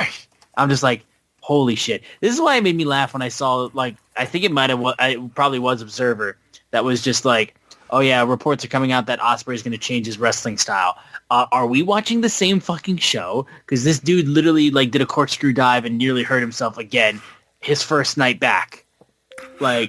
He's not changing shit. It's just not happening. Ospreay returns. I'm so fucking gassed. Ospreay Moxley, it's a thing. And oh yeah, the Billy Goat is here. I'm so gassed. It's it was a night of returns, man, and it's just that was a big one right there. If only we had a pay-per-view in 3 weeks for him to perform on. If only we had such a thing. Yeah, so no, this was the loudest of pop of the night, the loudest I've ever heard. I don't think there was one person not standing up and cheering. The way he came out, the way he dominated those guys, again, Superman is real. And he came into the ring, and his name's Will Ospreay. It was just crazy, just the explosion and the leaping ability and how high he got up on things. It was just then you heard, Ospreay, and everybody was doing it, and I was just like, there was that moment for me as a Cody fan when 38 hit, and his music did that. His music, and they went in wrestling, only have more than one family, and it went crazy. And it was like, when you heard Cody, it just felt different than any other person in the company, any other face, any other good guy, whatever words you want to use in the company. When he came out, it felt different, and you're like, he's the guy. Will Ospreay, when he came out in that moment, I've been saying he's the guy, but the crowd said he was the guy. Oh, they said it. They took it out of my hands. It doesn't matter what I think. Listen to that reaction. Listen to how loud it was when they said Ospreay, Ospreay. That's the face of your company on the good guy side. That's how I see it. I see it the same way, dude. I see it the same way. We move on. The Women's Tag Team Championship match between the Babes of Wrath and Divine Dominion, Megasis, Megan Bayne, and Lana Cross. You know what? I respect the fact that I knew what this match was going to be going into the show. They didn't waste my time. It was 5 minutes. I was going to say, I honestly thought it should have been more of a squash. Yeah, it was 5 minutes, and I was like, oh, yep, there we go. So we didn't really waste my time. I'm glad it wasn't a squash, because then the only concern I have, and I know it's probably not the case, just because I have better faith in, the company and everything like that, not to do something like this, is that, obviously, I hate what happened to Penelope Ford, and I don't want Harley to be punished for it. And that's the only thing I want to make sure, is that this and what took place here didn't lead to, it wasn't part of, Harley getting punished. You know what I mean? And I don't think it was, but, yeah, the match did what it needed to do. It was pretty much a foregone conclusion that it was going to be Megan Bayne winning the tag team championships. Good for Lana. I mean, you're here. You just got here, and you're already tag team champion. It's a cool moment for her, for sure. There's not much else I can say about this match.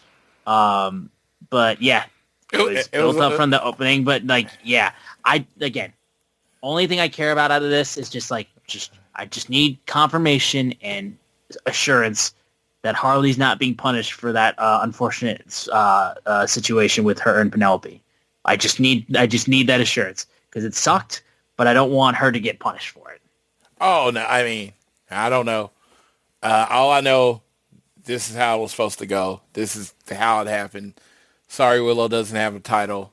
It's funny because I do have a meet and greet with them in Indianapolis in a couple of weeks, and they would have just lost the title, even though I'm going to be wearing my shirt that says First Women's Tag Team. It's going to be a thing.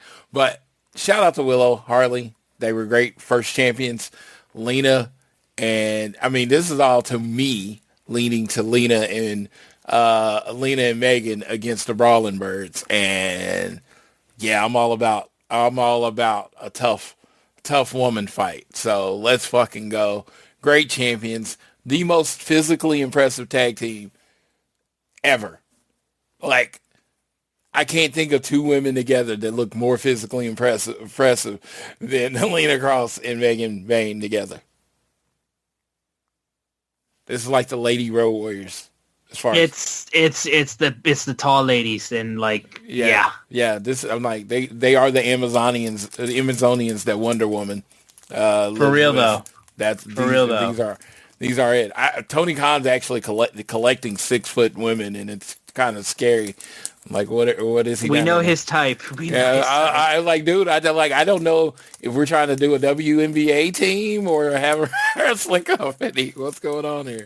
Everybody's tall. We go ahead now and we move forward to Brody King versus Swerve Strickland, the match to determine who is the most dangerous man in AEW.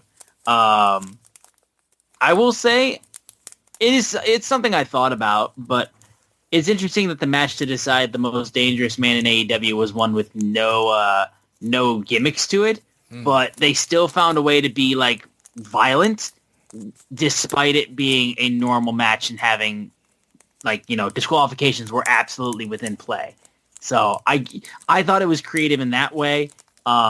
Swerve getting slammed onto the apron. I love the fixation on the turnbuckle, specifically the metal part of the turnbuckle, like trying to rip Brody King, trying to getting his fingers ripped on the thing. The back suplex on the stairs just looked like it kind of sucked. They exposed the floor. Swerve got slammed onto the floor that way. The power slam from onto the exposed floor. Brody throwing Swerve getting thrown face. Brody getting thrown face first into the turnbuckle metal. And the vertebreaker especially was just fucking deadly.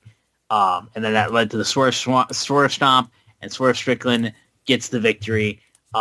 Really, really good match. Really, really good match. I like the creativity of it with them showing how dangerous one another is, despite the fact that there was, like I said, it was not a Texas Death Match or anything of the sorts. But they still were able to do some really creative spots that showed the physicality and the viciousness of each of them. And Brody, again, he's over still. I'm glad he is. I'm hoping the dude can start stacking some wins and getting some momentum, just like in that area. But yeah, it was badass though. I thought like they both wrestled their ass off. I thought it could have been better, but outside of that, I think it was still really, really, really, really good. Okay, this match was great. I mean, really fun as far as really physical, really violent, really established Swerve. Not really a new character, going back to the old character. That's all great and all. But this is going to come, this is the point I'm going to choose because this is the first match I felt like this. AEW gives you a great and amazing full show every pay-per-view. Not going to take that away from them. I would cap your matches at 8. I would cap your matches at 8. I'm just saying, Swerve and Brody, and I'm going to say another match later. If this was like the main event of Dynamite, oh yeah, that would be amazing. If it was, and again, like, and the biggest thing with this match too is what it set up afterwards. It was another match where like the moment afterwards is honestly bigger than the match. So we're at main event of Dynamite. Swerve, Brody go out there 30 minutes, put on this banger, same banger, maybe add in a few weapons since the main event. After Swerve wins, after the match, Kenny Omega comes back out, and that's how the show goes off the air. That's the great ending of Dynamite. And there's another match I felt like that. Yeah, but this match could have been on a different show. And sure. This has nothing to do with how I feel about Swerve. Has nothing to do with how I feel about Brody. I think Swerve's one of my favorite wrestlers. And I love the big man, big meaty man like Brody King. Don't get me wrong. But I felt like this show was 8 more matches, all the same length. It's a much more palatable show. People on the East Coast aren't going to bed at 1 a.m., even having to be at work in the afternoon. I'm just saying. That's just my thought. This is the match. AEW shows are always like more than anything. It's an abundance of quality, but they are long. Yeah, and I know this match. I know this match happened. I remember some of the big spots, but I don't really remember it because it's happened after all that good stuff, and then there was more good stuff that happened after it. And it's just like, I think the happy medium, and because I don't want WWE by any means. I don't want what they do. I don't. But I just think if you're talking about palatable, getting people out there at a time, adding more positive to the experience of watching your shows can be 30 minutes shorter. That's all I'm saying. Yep. And yeah, the Kenny return was awesome, I will say. Dude literally was doing all the Capcom shit with Tekken, and he still found a way to be able to make it to this show. Dude, and that's awesome. I'm glad they were able to work it out because I heard, scheduling conflicts. He might not be on the show, and then he was at the show. That was cool. I love Swerve's. I love Swerve's eye makeup in his presence. And it's kind of funny because, the eye makeup represents the dark side he had to go back to. It's like, when people say AEW doesn't tell stories, I'm like, dude, I will tell anyone. There's a difference between not telling a story and not telling a story you like. Yes. Because Swerve's descent back into the old Swerve has been going on for months.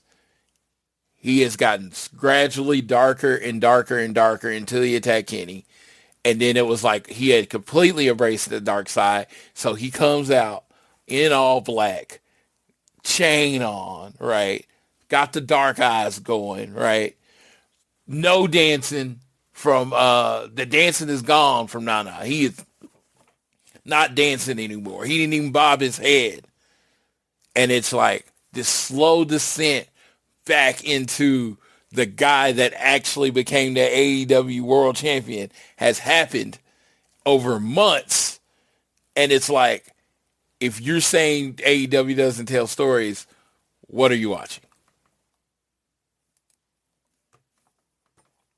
So, I don't know. There you go. Yeah. There you go. I don't got to say anything else. Floyd just said everything I need to say. Yeah. We go into Tekla versus Chris Statlander for the AEW Women's Championship 2 out of 3 falls. Another really, really good match. I felt like this one was performed. They did the falls. I felt like really, really good. I loved how the first fall basically calls for Tekla stealing it to take the 1-0 advantage because Tekla takes off her belt. She wants to use it. The ref takes it away, and that's when Statlander then rolls off of that and then throws her into the turnbuckle, does the bridge, and then steals it by grabbing the bottom rope for leverage and then steals that first fall. Statlander then proceeded to try to really quickly get back at her. There was a really good moment where Statlander has Tekla and is slamming her against the corner of the barricade and just going back and forth. Statlander is caught in a submission. She's being held with the octopus hold, gets back up to the base, and then sets up the Saturday Night Fever. She gets the second pinfall, so we're all tied up. And then that's when she tries to go right back for the third fall, and then immediate ref bump. We get the immediate ref bump. Paul Turner goes down. Tekla then proceeds to take off his belt and is going to try to whip her, but that's when Statlander turns the table and whips her herself. Saturday Night Fever, there's no one to count the pinfalls. Sky Blue and Julia Hart come back out. She takes them both out, grabs the belt, but this time Paul Turner sees it, and just like that first fall, throws that one away, and that's when you got a spear, stomps her twice, gets the third and final fall. Tekla retains the Women's Championship. It was a foregone conclusion, but I loved how, it was kind of just both falls were stolen by Tekla. She was able to just catch the right moment to be able to use it to her advantage. And yeah, just really good, honestly, I thought. And Tekla, to me, is just still mine. She is just really, really good. Yeah, Tekla has it. I mean, that's the simplest way to put it. She has it. She has that thing that makes you want to stare at her and see what she's about to do next. She has that energy. She talks like nobody else. She walks like nobody else. I'll say she's the Hiroshi. No, she's Ishii of women because she's very, very short, but she has 6-foot woman energy. Like Ishii is like 5'6", but he's 6'8" energy. So that's what she has. She's just the thing you want to look at when she's on the screen. And I just thought this match was executed well. I love when she hits the tarantula. I think her short statue makes that move look so much more awesome. And then she hits her with 2 stomps because, Chris Statlander said it was going to take a lot to keep her down. And Tekla gets the 1, 2, 3. And that's the right decision. Until you got the person that's going to put her over there, you just let Tekla run through everybody. Because she has nothing. She's got energy. To use the old man word, she has swagger. She has all of that. Yes, she does. One of the 2 trios matches of the night, we had Don Callis family versus Mystico and Jet Speed for the AEW World Trios Championship match. This was just a fun match. I really don't even have that much to say. It was just fun. Seeing Jet Speed come out with Mystico mask was awesome. It was really, really solid stuff. Mystico doing the amazing moment where he basically like triple. He's not up top and he kind of does that corkscrew like Frankenstein or whatever the hell he does off of the ropes to 2 people and like arm drags it on top of it. Like, I don't even know how to describe it, but it was just wild to me how he did it. Fucking Fletcher sold his ass off. He got slammed on his head and then popped up. It was like, brrr. And then, yeah, babyfaces get the victory. And what was the coolest part of the whole thing was that they're celebrating with Mystico, and then they turn around and they reveal Mystico is all elite. He's emotional, and it's just a really, really cool moment. I loved how they did the reveal. It's just a really awesome, memorable moment for that. And it's awesome to know that Mystico now is officially all elite, and we're going to see more of him because I think he's awesome. And yeah, this was just fun. This is just one of those matches that just fills you with warm fuzzies, I feel like. All right. I like 2 things came out of this match. Great match, great fun. I won a Don Callis family jacket. And again, Don didn't come out with the group. Was he on commentary during this match? I think he was, yes. Okay, because I couldn't see him. Like, from where I was, I couldn't see who exactly was down there. So I didn't know if he was on commentary, but I know he didn't come from the back with them. So, yeah, but I want one of those jackets. That should have been online as soon as I got there. Fix it. But, yeah, match was amazing. Mystico's the biggest star. I truly think as much, you know who's not beating allegations? That Tony Khan beat books for Dave Meltzer. He's not beating those allegations. He just signed Mystico. He just signed the Wrestler of the Year. He just signed the Wrestling Observer Newsletter Wrestler of the Year. Flair Thesz Wrestler of the Year. Yeah. Yeah. And now he's a trios champion. Yeah. And I think like all the Wrestler of the Year MVPs or whatever have all work under the same company now. With whether it's dual contract or whatever, they all work in the same place. He ain't beating the allegations. It's like one of those things. Yeah. I'm just saying, on paper, man, it doesn't look good for you, brother. We're presenting evidence. Like, guilty. It's charged. No, but I'm so excited with Mystico. I'm calling him for the next opponent of the world champion. I truly think he's going to be the next opponent of the world champion. There you go. All right. We then had the Andrade El Idolo versus Ring of Honor World Champion Bandito match, or as I like to call it, the Bandito struggles to take his pants off, and then the Chad Andrade shows you this is how you take your pants off. Yes. Bandito's not a Lothario, so he is not an expert at getting out of his pants quickly. So, Yes. So Andrade had to show him how to get it done, and it was funny because you could tell Bandito was literally struggling. Andrade is like, okay, I'm looking like an idiot. He's just like, I'm just standing here, so I'm just going to go ahead and knee him in the face. I'm just going to knee him in the face, and then they can help him get his pants off. Now, I got to tell you, it might have got the crowd hot is if he knocked down Bandito and then took off the pants for him. That might have got the crowd hot. they could have unlocked some things for some people. Yes, no, but the physical impressiveness of both of these people. I'm just talking about like 5% body fat between them. You'd have to put them together to get to 5% body fat. Genuinely. They're sculpted. And then they go out there and they just, good Lord, flavors of ice cream. You know, they put on a completely like different match, but they killed it, dude. They killed it. Dude, and I just felt like Andrade is so into the sports entertainment side of wrestling. And it's like, how did he not work? You get what I mean? No, I get it, yeah. He's such a showman. Like, how did he not work? The selfies with the hot baddies in the crowd is now become a pretty solid thing for him. Yeah, and I'm not talking like, oh, this person fumbled. I'm not a fucking idiot, okay? I'm saying how he performs seems to be such a thing where he seems to be able to transition from serious wrestler to more a person that's leaning to entertainment. It seems like the exact type of guy that would work there. You know what I mean? And, and now we have him. And it's like, dude, it's like, think of all the great super teams you've ever heard of. And that's what I feel like AEW has right now.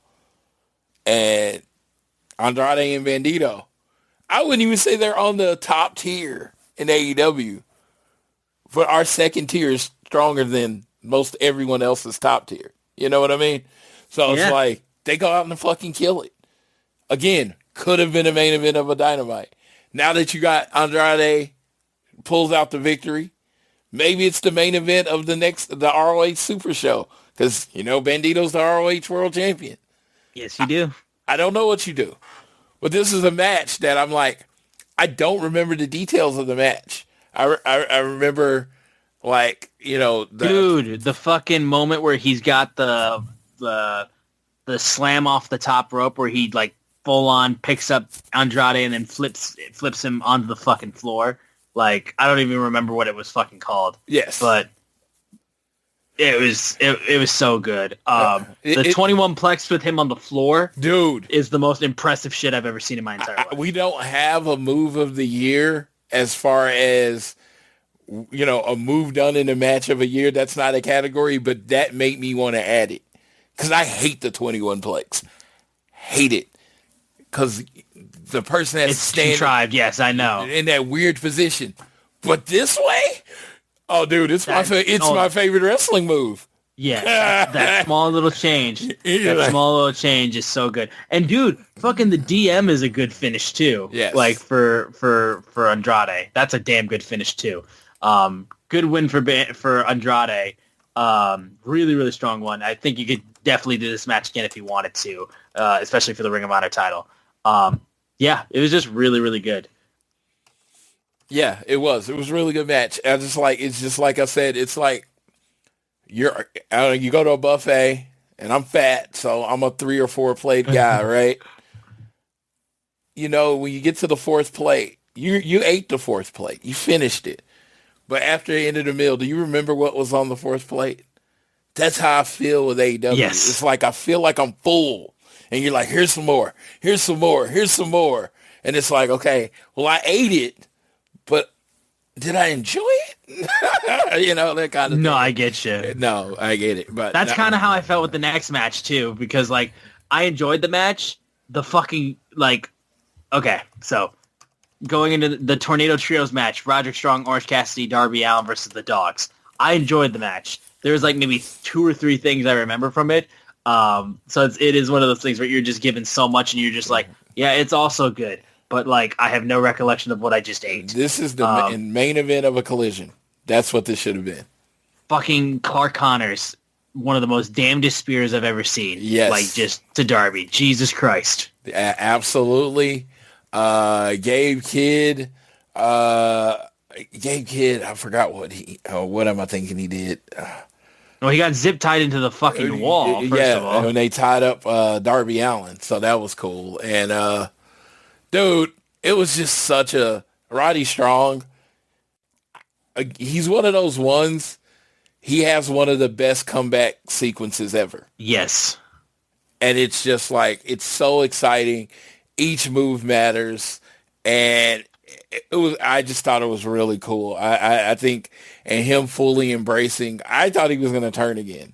So did I. I'm glad that he's actually kind of just fully joined in on this too. I love watching him wrestle too much. Not only fully joined in, after the show, him and Orange Cassidy are now an official tag team. They are joining the tag team division. So the match ends with them doing both of their finishers. I think it was on Clark Connors. And then they got the 1, 2, 3. Yep. And also too, side note, Darby jumping on a skateboard on the back of fucking Gabe Kidd's head. Jesus. And that match, when they do that singles match, is going to be insane because they're going to kill each other. Yes. Darby spit at him as they were leaving and he was still zip tied to the stage. Like, they're going to kill each other when they actually wrestle. Absolutely. I can completely agree. All right, let's close this thing out. Main event time. Texas Death Match. MJF versus Hangman Page. If Hangman loses for the AEW World Championship, he doesn't win the world title, he can't challenge for the world title for as long as he lives. Man. I'm going to say this. So anybody else is not afraid to say this. This match and the extreme violence that they went through that you're going to take us through, not for me. It was so much. Just like I said, just not for me. Yes, it was so much that it would, like, you could take a couple of, like, you could take at least 4-5 spots that were so vicious that didn't need to be in there, and the other spots would have gotten the point across just the same. Like, here's the deal. Do I need to see somebody get shoved with a syringe in their mouth and then squirt the syringe shit through their mouth? No, not really. I don't need to see that. Well, that's where they lost me. I was like, JR is talking to me. I'm like, I'm just kind of waiting on to see who wins. Yep. And the barbed wire in the mouth of MJF. Do I need to see that? No, not really. Like, again, like the ripping of skin, the absolute, the dead eye through the table that, like, landed him on his fucking head, and then a jumping tombstone through another table, and then you have the light tubes get brought out, and then the skewers. The skewers was, like, the two that lost me were the skewers and the needle. I'm just like, oh my God. Like, again, you've gotten your point across. I understand. I will just say this. I'm just not a deathmatch fan. And there's very much, like, a time and a place where maybe I'll be into it, but, like, it's not my preferred type. And from what I understand, this wasn't even super deathmatchy. I guess deathmatches go further. Oh, they go further, yeah. I know that. I'm good. Yeah. I'm like, and this match didn't need to be 47 minutes long. To me, if you're going to do, like, a death match, cage match, something physical, something violent, at most it should go 20 minutes. Dude, the Hollywood ending was perfect amount of time. It was a 13-minute match. Like I said, this match would have still gotten everything it needed to do if it just, like, literally took out maybe 5-10 minutes of the shit that they were trying to do. No, again. Because, like I said, it started off great. I love this moment of MJF running away and then getting hit with the trash can lid and the dumbass line from that. That's spectacular stuff. That's meme-worthy right there, of MJF just running. It's like, where's he at? Where's he at? And then runs right into the trash can lid. Even the dumbass fucking happy birthday where, like, he's got a birthday card and he slices the middle of his finger, like the webbing of his fingers. Like, that shit was fucking great. Dragging him through the glass, and then the fact that we wasted time for MJF to sweep up the fucking glass from the ring was just the most ridiculous shit I've seen. Like, we took like 30 seconds to just get the glass out of the ring for everything else that was going to happen. And then again, the dive to the floor and the electrical equipment, dog collars, like everything about it. Like it's take a few things out and I think everything comes across. Now, I say that all to say this was one of the best finishes to a match I've ever seen. The finish was spectacular. It's perfect. You cannot do anything better than that. Genuinely. Hangman gets Hangman has the dog collar. He gets hit and then pops up with dead in his eyes as it looks like he's finally going to tap out, like be counted down. And he stands straight up. And he's got death in his eyes, but he's got the dog collar around his neck. He gets hung the same way that he hung Jon Moxley by MJF. He falls forward after being let go by being hung. Face hits the camera of the cameraman, and his blood stains to the lens. And he cannot answer the count, and MJF gets on the stretcher that he's held on and poses on top of him while the camera lens is still covered in Hangman's blood. It is perfection. I don't want to be like, people are like, was it planned? Was it not planned? Do not tell me. I don't want to know if that was a planned spot or not of the blood going onto the camera lens. Do not tell me. I want to live in the world where it was a legit thing, that it was not planned. Do not tell me if it was or not. Just let me live in my reality. The match itself was a wild experience. Will I go back and watch it? Maybe a few times. It's still not my preferred wrestling. But God damn it if that moment at the end was not one of the best finishes to a match I've seen in my times of watching wrestling. So, I'm going to tell you, it was super satisfying. And I will tell people this forever. I truly think AEW needed to break their fans' hearts because it'll help build to the next moment, when, they put it back together. And I felt like the heart got ripped out of the crowd when this happened. MJF won, and everybody's like shocked. And the music Hangman came out to, the Terry Funk tribute, all of that was great. I just think the syringe, you could have left out about 10 less minutes of the match and it probably would have been perfect. But yeah, what this means, it means fun in life for me. It means happiness for me. So this show has went way longer than I thought it was going to be. So I'm going to save my eulogy for the next episode, because with it just being Dynamite, it's going to be a much shorter episode, so I'll save it for then, because I do go on for a bit. But it's kind of crazy to say this. We were both at All Out, the original All Out, correct?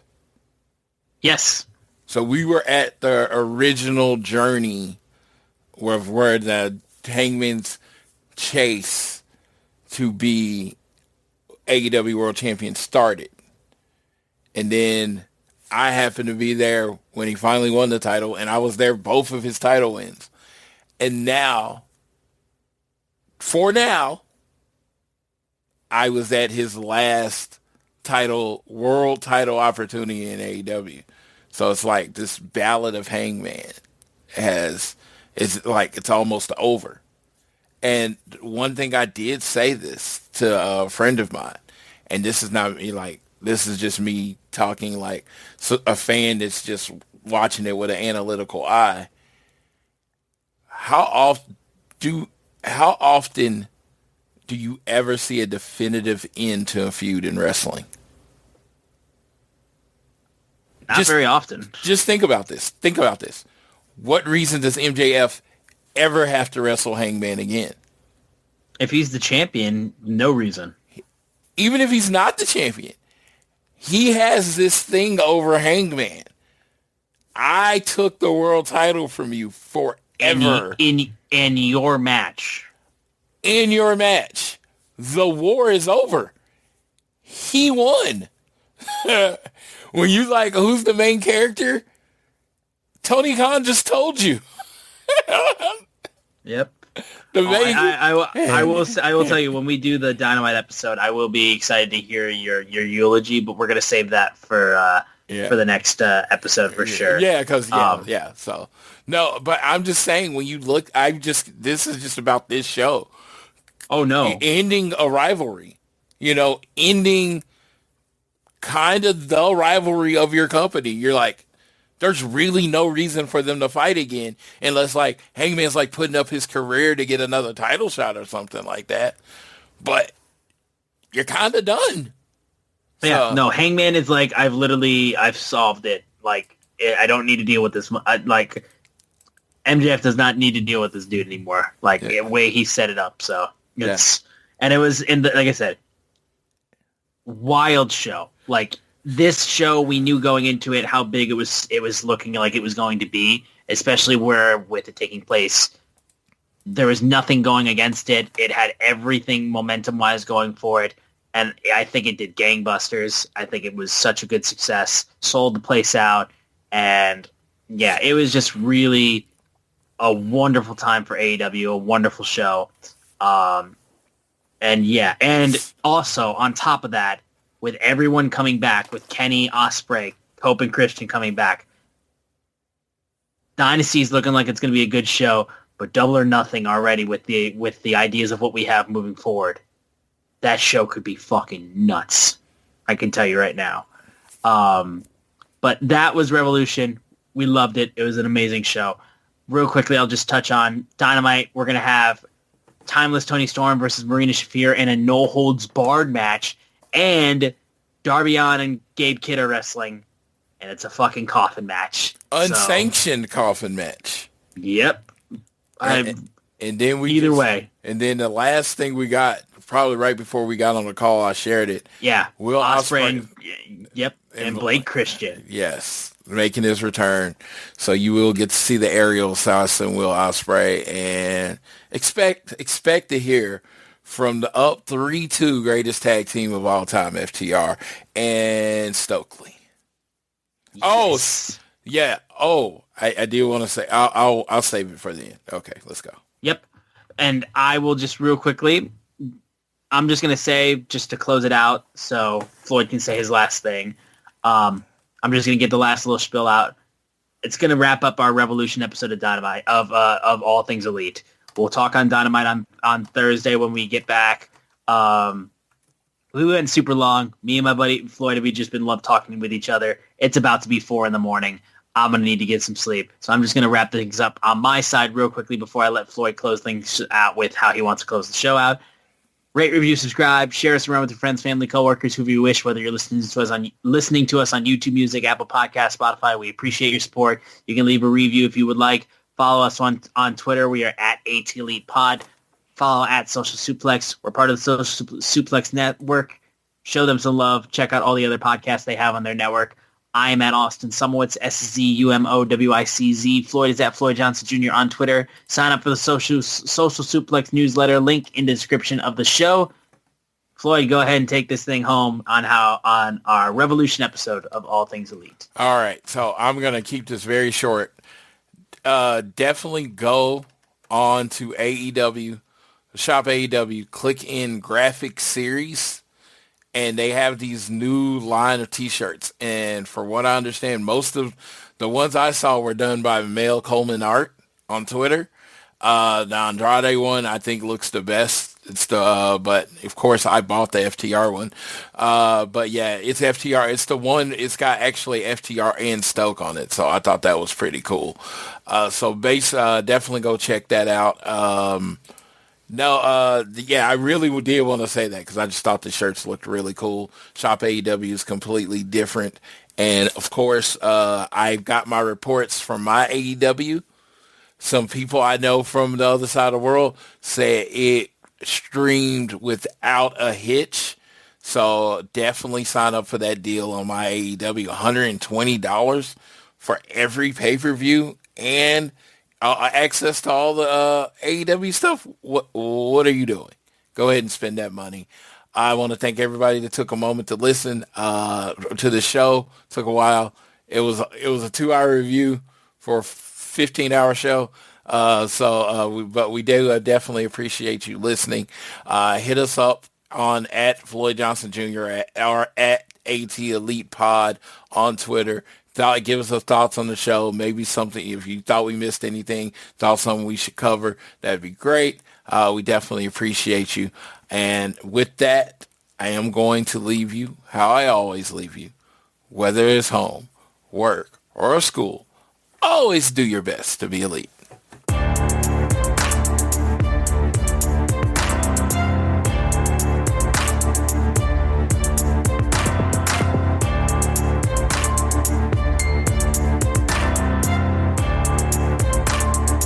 If you're a podcast host, listen up, this one's for you. My name is Allie Jackson. I'm the host of Finding Mr. Height, a dating and relationship podcast that I've been doing for 4 years now, sharing my positive and practical approach to dating that's built on my own life experience. And I wanted to share another experience that I've had, my secret behind monetizing my show. It's called Red Circle, and I was just telling my colleague about how much I love their platform. With Red Circle, not only am I getting a seamless hosting experience, but I also love the support I receive in ad sales. It's not just typical ad sales either. It's targeted opportunities based on my show and my life. And the platform is super simple. You just set your preferences and Red Circle matches you with sponsors that align with your show. You can vet every opportunity and their platform gives you great analytics. More recently too, my Red Circle team has brought me opportunities outside of my podcast on social media to really augment the podcast partnerships, bring them full circle. I just can't recommend them enough. If you want to give it a try, go to redcircle.com to get your free trial. That's redcircle.com for a free trial.